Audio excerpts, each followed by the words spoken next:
Ay, kamusta kaibigan? Good morning, magandang tanghali at magandang gabi. Kamusta? Marahil na mukhang busy tayo ngayon kaibigan. Marami tayong pinagkakabalaan ngayon kaibigan.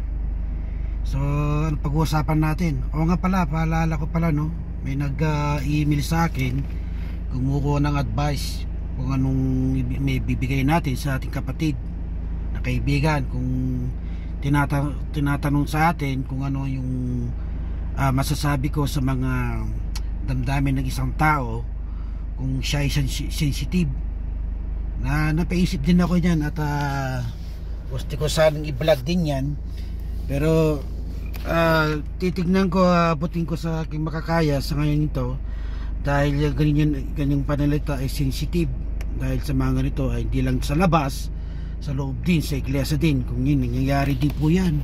Kaya kadalasan din sa mga iglesia na ating mga pinapasukan, inatenan, marahil ay iilan na lamang po ang uma-attend dahil din sa mga salita hindi kayang tanggapin. Kadalasan hindi po rin nakikita po rin yan sa mga nagbibigay ng mensahe.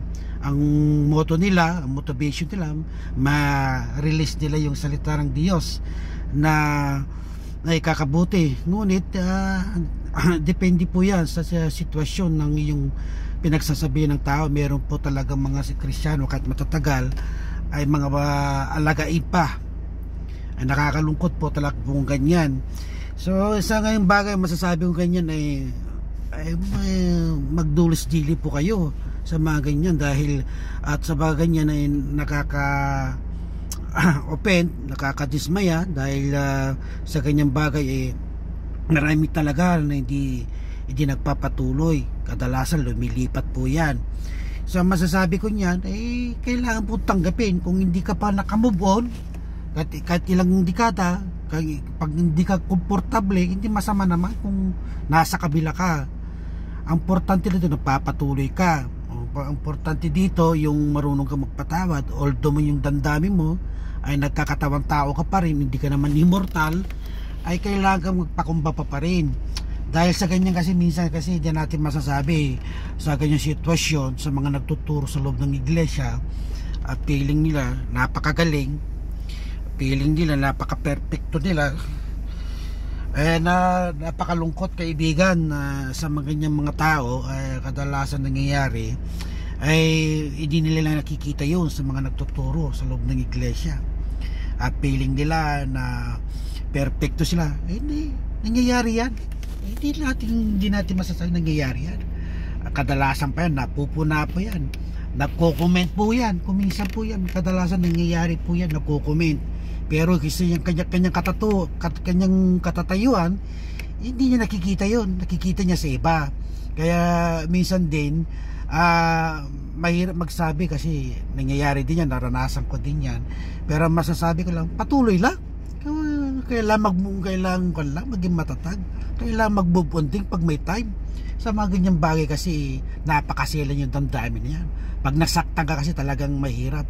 Hindi naman kalaban mo yung sa ibang tao, sa mga nagtuturo, sa ibang mga kaibigan. Hindi pa rin magdi-decide dyan, kung di sarili mo pa rin magdi-decide. Importante, nagpapatuloy ka kapatid.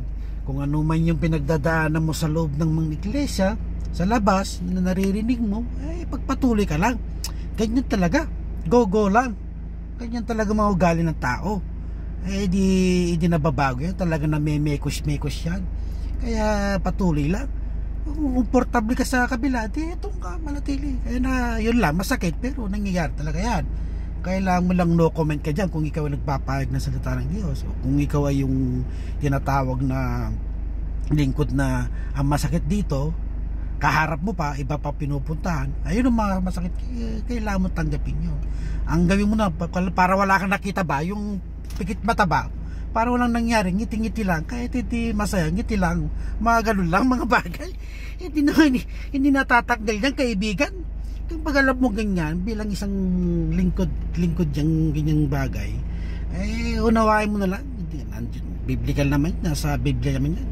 Si David nga sinaktan po nga ako ni si Saul, hindi nagreklamo si David. Ganyan po talaga yan. tanggapin natin po kung sino yung inassign po ng Panginoon sa loob ng church. Dahil po yung mga yan, lingkod ng Panginoon, nirespeto natin yan. Huwag po tayong magbitaw ng salita sa masasakit sa mga nagbibigay ng mensahe ng salita ng Diyos sa loob ng church. Yan lang masasabi ko, kaibigan. Sana mapag-isipan mo yan. Ay, talagang ganun lang ang masasabi ko sa'yo. Magpakatatag ka. God bless you, kaibigan. Mag-ingat ka.